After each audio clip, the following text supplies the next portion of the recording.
Имињата на граѓанските иницијативи кои поднесоа независни листи за локалните избори ќе ги нема на гласачкото ливче на 17 октомври. Наместо имињата под кои граѓанските движења се регистрирани во Централниот регистер, тие на гласачкото ливче ќе бидат запишани како група избирачи, дополнети со името на носителот на листата. Одлуката за ваквото означување на независните листи ја донела Државната изборна комисија, што од 5 граѓански иницијативи, Шанса за Центар, Зелените од Газибаба, Подобро за Тетово, Независни за Карпош, Стига е од Струмица, Босилово и Новосело, вела дека е неравноправно представување на независните листи наспроти политичките партии. Ни беше само соопштено дека на работен состанок е договорено сите независни кандидати, односно листи на независни кандидати, да бидат со називот група избирачи носител на листата, а не така како што се регистрирани во Централниот регистр.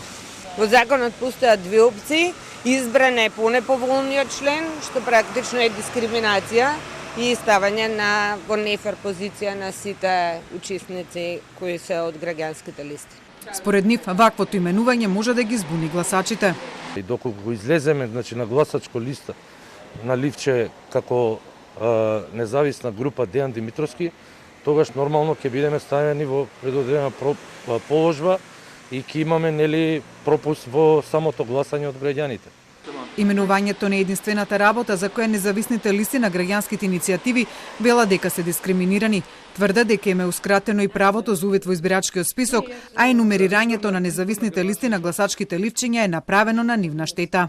Дури и бројчињата под кои се наоѓаат политичките партии и независните листи се нефер распределени, односно првите 20 бројки се за политичките партии, големите играчи на локалните избори, воопшто на политичката сцена, а граѓанските здруженија и групите избирачи во подолниот дел.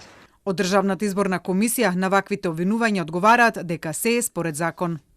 Само ќе го цитирам член 60 став 9 од изборниот законник, кој вика: ако подносител на листа на кандидати е група избирачи, називот на листа се означува како група избирачи и името и презимето на кандидатот во случајот на поднесена листа за членови на совет на општина со група избирачи името и презимето на носителот на листата. Шабани во изјавата за Телма појаснува дека изборниот закон дозволува користење на името и символите само на коалициите на политичките партии, но не и на граѓански здруженија.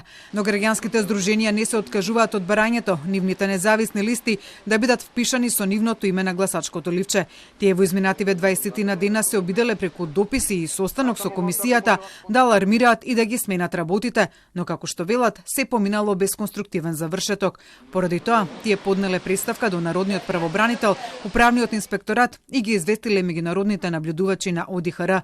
Граѓанските иницијативи со независни листи се жалат и на непрофесионалност во работењето на ДИК. Исто ние имавме проблеми, например, дописи со кои ги праќавме, долго време чекавме одговор, например, имавме потреба од замена на листата заради смртен случај, на телефон ни беше кажувано едно, меѓутоа кога баравме писмена потврда на тоа, не сакаа тоа да го кажат, само ни го цитираа законот кој и ние го читавме, меѓутоа баравме толкување од нив. Нас оваквиот начин на ДИК не кошташе време, наместо да се фокусираме на одредени работи и активности, ние трчавме по ДИК за дописи и одговори.